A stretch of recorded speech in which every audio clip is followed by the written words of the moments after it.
to win this week because you got Dallas playing Cleveland. So if you want to try to keep them within striking distance, you're going to want to pull out that win. So Eagles-Giants this week, back at practice tomorrow as they get ready for yet another NFC East road game, the third one of the season. And Turron Davenport from the USA Today hops on board with us here. Turron, welcome back, pal. How are you? Whoop, there we go. Turron, you got us? Oh, yeah, I'm on now. Yeah, how are you guys? I'm doing really well. All right, let's start off with the news of the day, I guess. Josh Huff arrested today, and I know not a lot of details. The Eagles have acknowledged it here. But for the most part, do you think anything ends up happening with Josh Huff, or will they just kind of let this thing play out? We won't hear any more of it until maybe later on in the season or at the end of the year. I think they've already shown a pattern of just letting things play out and not making any rash decisions. I don't see why that would change in this case. So I wouldn't expect anything to happen as of right now. I mean, the Camden County Prosecutor's Office, they're investigating it. So we'll just kind of see how it works out. I think, being as though he was pulled over on the bridge and we're not sure if it's going to be under Pennsylvania investigation or not investigation, but persecution or New Jersey. I think that's something that still has to play out as well. So Josh Huff arrested on firearm and pot charges, according to multiple reports. The Eagles already, Turron, have wide receiver issues. And, let's kind of get into that because Doug keeps kind of trying to give everybody the Heisman here, trying to hold everybody off. He says, we're going with what we got. We're fine with what we got. The trade deadline we know is coming up here shortly. But with what the current crop of guys they have, how can they make this offense work? Because Doug said, well, we were 9-0 in Kansas City. We never took any shots down the field. So can they make this work with what they have? They're going to have to make it work. I think what they need to do is just work on being more consistent. And I know everybody's pointing at the receivers, and they definitely have to make the catches. But I think that there's some improvement that can be made from Carson Wentz as far as his ball placement on slants and some of the other routes, across the middle. He's sailing high just a little bit on them. And if he could bring them down, then I think he could throw a more catchable ball, and maybe that will help them improve their ability to catch the football. That will make it a higher percentage. But, I mean, don't get me wrong. I'm not saying this all on Carson Wentz. I'm just saying that if he could throw a more catchable football, it would help out also. How dare you mention Carson Wentz like that, Turron? Hey, yesterday we were talking a little about this, and Casey Joyner from ESPN.com joined us, and he kind of insinuated, that Carson Wentz, that the Eagles aren't trusting him to throw the ball down the field. Is that insinuating that there are guys open, or that they're not even calling for guys to take shots down the field because they don't trust Wentz to make that throw yet?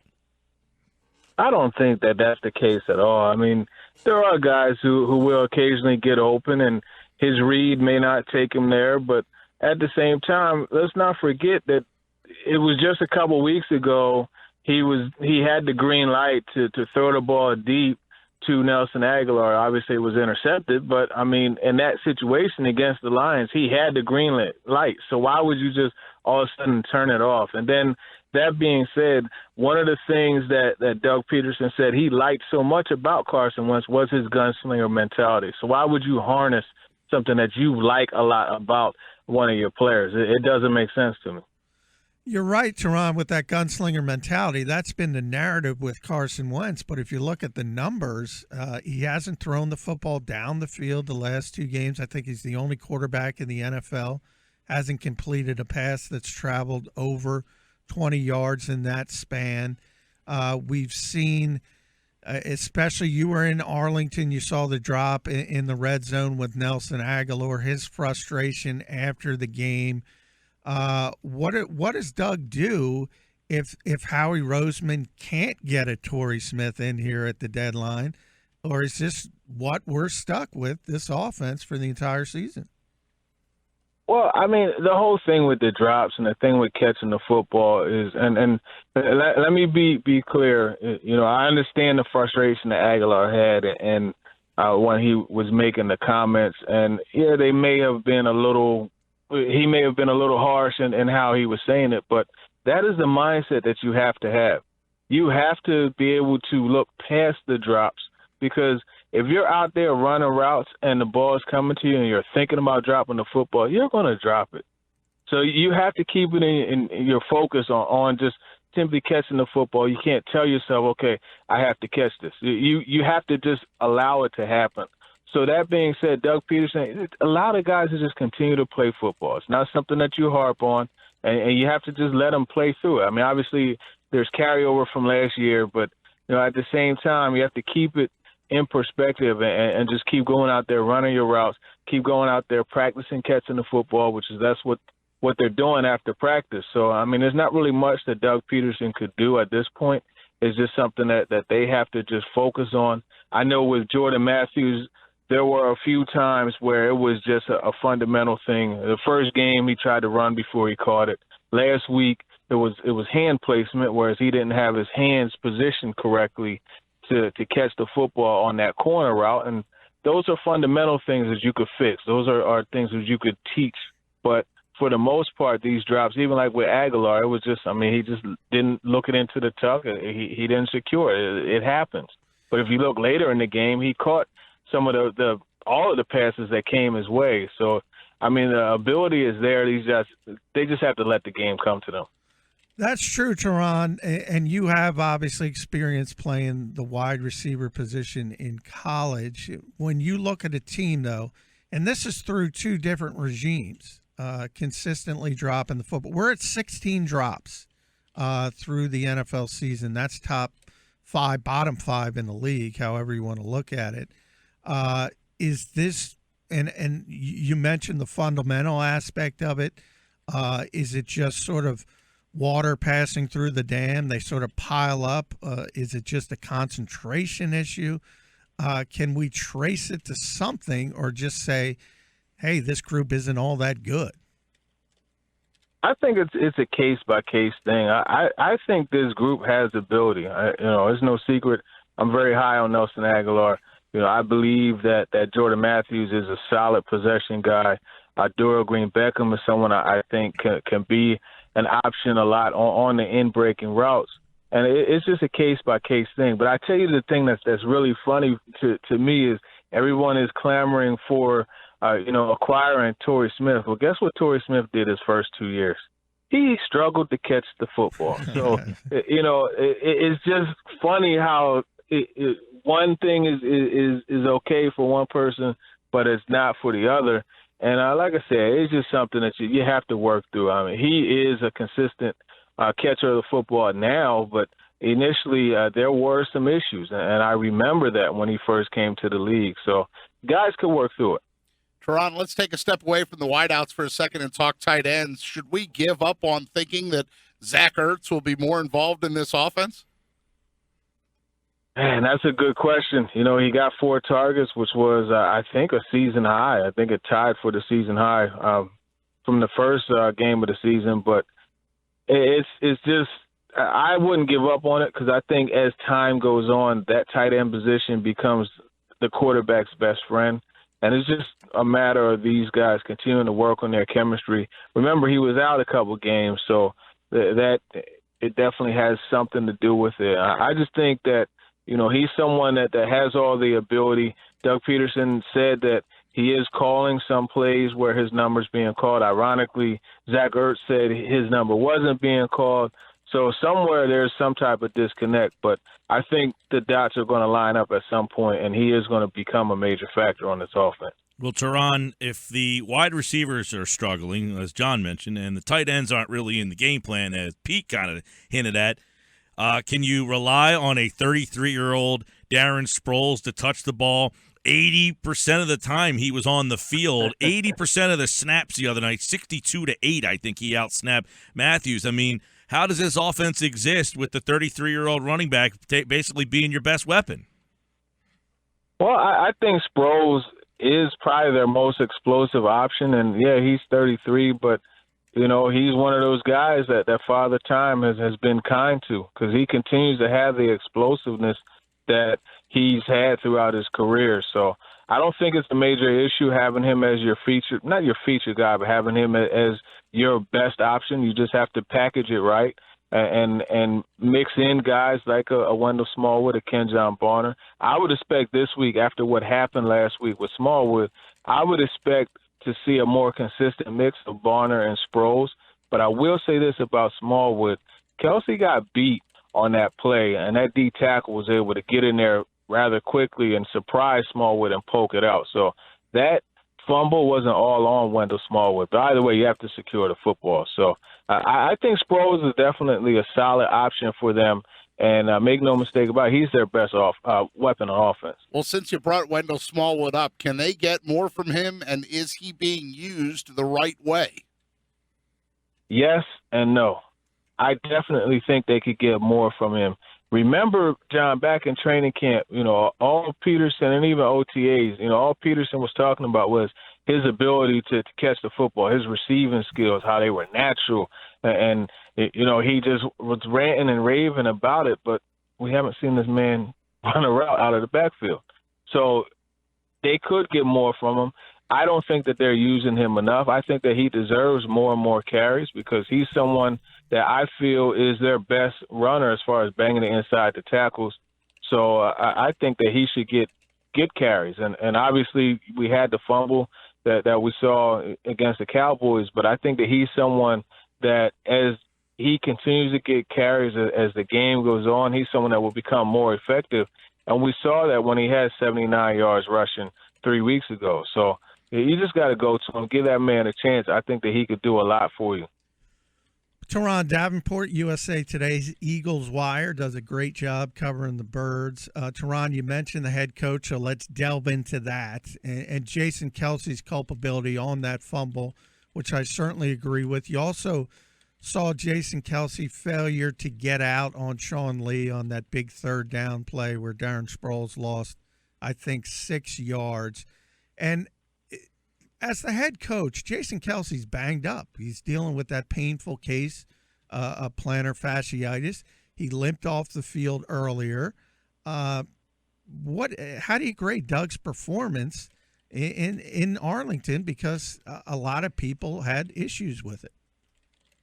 Yeah, that third down play, sometimes the guy on the other side of the ball is going to make a better play. And Sean Lee was playing. He played the best game I've ever seen him play. So, I understand you had the call and that was his assignment. But like I said, sometimes the guy you're going against is just better on that play, and that's what happened there. I do have some issues, though, with some of the play calls that Peterson had. I'm not so sure that, I would have called that play, a play that went lateral like that. But at the same time, he said that that's one of their bread and butter plays. And, yeah, if Kelsey gets that block, they probably would have gotten a lot more yards, but it didn't happen. So for me, I would have played more for the field goal, and I would have allowed, even after the loss of yards, I would allow Caleb Sturgis to kick the field goal. I think that was, something that he could have accomplished. He just hit a 55-yarder, so it would have been 53, 52 yards. But then at the same time, you have to understand what where he was coming from, and that he wanted to pin them deep, and no one would have expected the Cowboys to drive 90 yards and score the game-tying touchdown. So, I just a call on third down, I think, was an issue. I would not have made that call. I think that he should have ran a dive or something along those lines, that's not going to lose a whole lot of yards, but it's going to keep it right in the middle of the field and just make it for an easy field goal. So those will be the question marks I had with him. I really think that, again, giving Wendell Smallwood the ball, I think is something that needed to happen. I don't think he should have got his first carry in the fourth quarter. I don't know that I agree with that either. That decision of whether to punt it or go for the field goal was obviously in the spotlight, Turron Davenport. But how about the fact that he didn't use timeouts at the end of regulation and just let the Cowboys run out the clock? Did you have a problem with that? I didn't really have a problem with that because at that point, that thing called momentum was tilted so heavily in the Cowboys' favor. I think it was good to just go ahead and just play for the overtime and just let the time take away. I mean, obviously you want to see a little more aggression, but you have to understand the situation and where they were at in that game. So, no, I don't think that was an issue. And Mike asked you earlier about deep threats and if the Eagles would be able to be successful. How, in your mind, can you scheme if you don't have a deep threat? How do you go down the field and be successful if you don't have a guy that can take the top off? Well, I think you could have more combination routes. Like I remember in school, we used to have a route combo that we called Miami, where the man on the outside would run the post and the guy on the inside, we run out of twins, would run the corner route. And you could kind of get them tied up. It was just an extended pick play. So that's one way that you could do it. You could do more play action, max protection and just throw the ball to your tight end on the seam routes. Those are things that you could do. There's different ways that you could scheme together. I remember we used to have a route. It was a divide concept, whereas one of the receivers would run a deep dig and the other one would run that post over top, and it was an easy high-low read for the quarterback. And, the safety drops back to the post, you throw the dig. He bites on the dig, you throw the post. So there are ways to get the ball down the field vertically without having that 4-3 guy. And on top of that, I mean, they do have guys who have speed in Aguilar. It's just a matter of just scheming it right. So those are the ways that I would do it. Yeah, Turron Davenport, USA Today. Eagles Wire covers the Birds, and, of course, Eagles Giants this weekend. Last week, the Eagles defense really had a tough matchup because that offensive line very good in their, strength against strength, really. And I thought late in that game, when the Eagles kind of stabilized that game a bit, got the Cowboys out of the run, the Cowboys just went to the pass and then kind of took advantage of the Eagles' secondary there. What do you think about the matchup this week with this Giants team who doesn't run the ball all that well, but, they do have some good weapons on the outside? This a good matchup for Jim Schwartz? I think it's still a good matchup because you want a team to be one-dimensional. And when you go against the Cowboys, I mean, they were almost 4D, four-dimensional, because they have the vertical guy in Des Bryant. They have the intermediate route runner that always gets open in Jason Witten. They have the short range in Cole Beasley. And then, by the way, they have the number one running back in the NFL. So on top of that, you had a quarterback who could tuck it and run. So there were just so many ways the Cowboys were able to beat them. And the truth be told, they gave Eagles work on each of those phases. So when you look at the Giants, it's really all about getting to Eli, but most importantly, you want to contain Odell Beckham Jr. Now, that's easier said than done, but he's shown that he's a guy that can falter if you kind of get underneath the helmet with him. So that's really what you have to do. Be very physical with him at the line of scrimmage. He catches the football on those slants that they like to give him. Make sure you're delivering that solid hit. That's the way you have to play against them. But they have some other guys too, Sterling Shepard. They have obviously Victor Cruz. So those are some guys to be concerned with. But that offense really, it revolves around Odell Beckham Jr. and his playmaking ability. Yeah. Do you agree that the Sixers, we're saying I said Sixers because they just made a trade, by the way. The Sixers just traded Jeremy Grant to Oklahoma City. We'll give you details on that. But do you think the Eagles kind of showed their struggle in the secondary? Did you get that? Did you say, man, that they are kind of picking the Eagles apart a little bit? I don't think they really picked them apart. I thought that outside of that 53-yard play that Bryant had, I thought that Leotis McKelvin played solid defense. There was a stretch where Nolan Carroll was covering him really well also. So I'm not going to say that. I definitely think that they have a better chance of going against the Giants in their passing attack. But I think that the defense played decent in my book, and it's just so hard when you look at the Cowboys, man. Like I said, so many ways that they could attack you, and I think in this case, what they decided to do is we're going to take away Jason Witten and Cole Beasley and roll the dice on Des Bryant, and as a result, Des had a better game. But I think that's where the defense kind of took them as far as the Cowboys are concerned. It took them to Des Bryant as opposed to Cole Beasley, who throughout the week was the major topic of discussion for that defense, and they eliminated Cole Beasley. They eliminated Witten outside of that last play. Yeah, that's true, Turron. If you think about it, Des Bryant, obviously the two big plays, but I think it was targeted 14 times, only caught 4 passes. So it was pretty effective, but that's Des. He can make those big plays on you, and that's what makes the Dallas Cowboys so difficult. It seemed, though, guys, like real quick, it just seemed late. And I thought that they played an up and down game, but it seemed late when they finally started to get Beasley involved. That's where the Eagles, I thought, started to show some struggle. And that's what I'm saying. The road aspect of this. Turron, the Eagles have been so dominant at home, and they have not been able to finish games on the road. On paper, Jim Schwartz got the Cowboys, as you mentioned, exactly where he wanted them. He had them eschewing the running game, trying to throw the football. They took Beasley out for the most part. What does this team need to do to finish games on the road defensively? Well, first and foremost, you can't have a turnover late in the game like that. You saw what happened, the fumble. That really turned the tide. Special teams-wise, they gave up that 39-yard run by the punter on the fake punt. Those are the things that can't happen. But most importantly, that 90-yard drive, you cannot allow a team to work their way down the field 90 yards, and tie the game up. That's really the issue. I think it's one of those things where, you are able to get to the quarterback, you have to bring him down. You can't allow him to escape the pocket and do some of the things that Prescott was able to do. And you really have to give him kudos for his pocket awareness. That's something that he really showed on that drive and also on that last play of the game. So it's just a matter of getting home up front, and they weren't able to do that on that last drive. And that's why Prescott was able to complete passes to Cole Beasley for a couple first downs and, put them in position to tie the game up. Turron Davenport, a member of the Pro Football Writers Association, USA Today, Eagles Wire, and, of course, at @TDavenport_NFL on Twitter as the Eagles get ready for the Giants this week up at MetLife Stadium. They are 5-1 all-time up in Newark, Jersey. Turron, good stuff, my man. Thanks for having me, guys. John, I'll see you tomorrow, boss.